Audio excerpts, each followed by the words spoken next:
Whether you're a new collector or a seasoned collector, we all have something in common. We love watches. However, the type of watches we love vary from collector to collector. We all need food to survive, but the type of food we eat represent our culture, economic status. But sometimes, all that really doesn't matter. We eat what we eat simply because we like it. Now, watches are not a necessity, although some of us certainly like to think so. In the watch world, just because you own a certain type of watch doesn't mean that you're a certain type of collector, or type of person, or come from a certain culture. Sure, you can definitely draw parallels and start seeing a connection between collectors.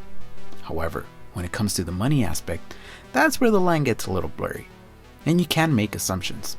Take Bill Gates, for example, one of the richest men in the world.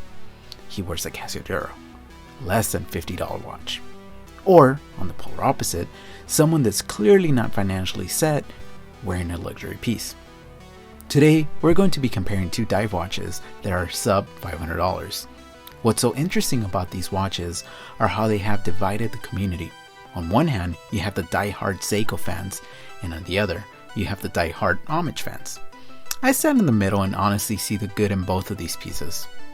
I'll be breaking down some of the good, bad, and not so bad. The Seiko SKX007 is a watch that's a classic in the watch community, not only because Seiko is a very respectable watch manufacturer, but the SKX is simply a timeless design with some respectable specs, and at one point was considered by many a great value proposition. On the other hand, we have the Pagani design PD-1639 that even Pagani calls a Submariner on their website. For some, this is a fake it till you make it type of watch. They say that, of course, because of the strong resemblance to Rolex. However, you can't deny that the specs that you get for the money are incredible. The Pagani design has a lot of great attributes for a fraction of the cost. Some of those specs include the anti-reflective sapphire crystal that includes a magnifier over the date that actually does its job by properly magnifying the date. It also features a ceramic dive style unidirectional 90-click bezel. I would prefer 120 clicks, but the action on it is actually not so bad. It also features a screw-down crown with the company's logo. Screwing the crown in and out is not a pleasant feeling. There's a lot of friction to make the watch feel cheap. I hope Pagani does something about this. Of course, this screw-down crown helps the watch obtain that 100-meter water resistance. It does feature a nice glossy black dial with applied lumen indices in the shape of circles, boutons, and a triangle toe clock. The indices have nice polished edges. Not to mention a nice display case back with the Seiko NH35 movement that can be hacked and hand mounted. The entire watch and bracelet are constructed of 316L stainless steel with a mix of brushed and polished surfaces. The bracelet features solid links, solid end links, screws to size the bracelet, and a male clasp and on-the-fly adjustment on the buckle. In my opinion, they could have spent a little extra money making the clasp a little easier to open.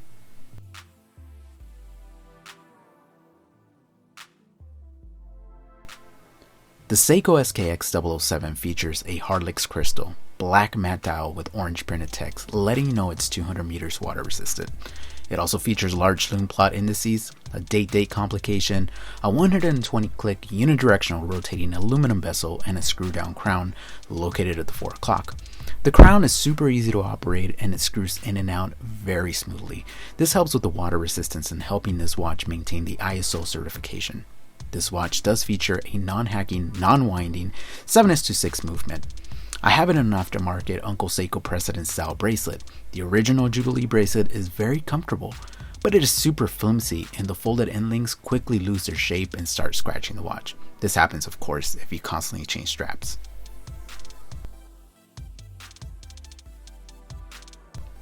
Upon closer inspection, you can see that the edges of the Pagani hands are not so smooth. But the printing on the dial is very clear, and the indices well executed.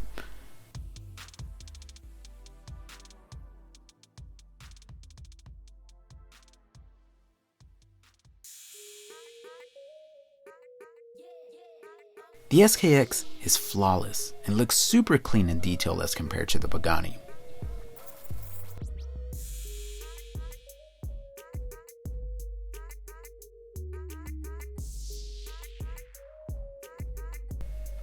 I have a 6 7/8 inch wrist, that's about 17.46 centimeters. The Pagani measures in at 42mm, 50mm lug to lug, 11.7mm thick, 20mm lugs, and weighs in at 160 grams.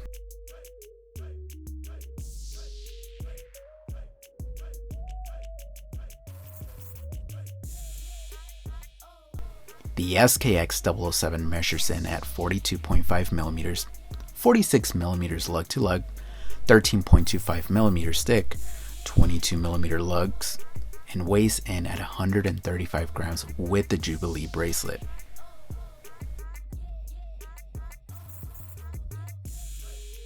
In the loom department, the Pagani design falls short. Although it's nice to see them use a combination of C7 and C9 loom, the hands got the C7 treatment, and the indices, hands, and loom pip on the bezel got the C9. I'm not sure what luminescent paint they're using, but I would suggest finding a new supplier. On the other hand, the Seiko SKX glows like a torch with their proprietary Lumibright loom that's been applied on the indices, hands, and of course the loom pip on the bezel.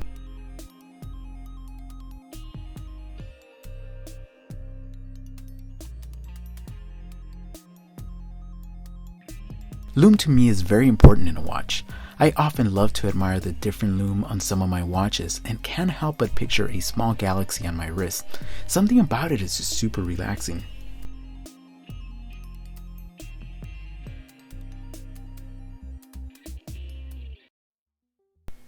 There's no denying that they're both beautiful watches, but of course, one of them has a very original design and the other one is a carbon copy of a more popular brand.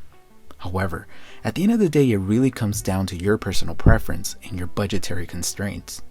In my opinion, heritage and original design play a big part in my decision making. I completely get the appeal of homage watches, as you can get something that looks like a luxury brand for a fraction of the cost. I think they're both fantastic purchases, but if I had to pick one, my money will go towards the Seiko. But for someone that only has, say, $100 to spend on a watch, I would really recommend the Pagani design. If Seiko were to produce a watch with all the specs that Pagani offers and still maintain the 200-meter water resistance and ISO certification, it would be a home run. But as we all know, unfortunately, the SKX got discontinued. Fortunately, however, the SKX watches are super easy to mod, still on the market, so creating your perfect watch can definitely be possible. I hope you enjoyed this video. Please help us get to 1,000 subscribers, and I promise to keep making more content like this. As always, my friends, stay humble.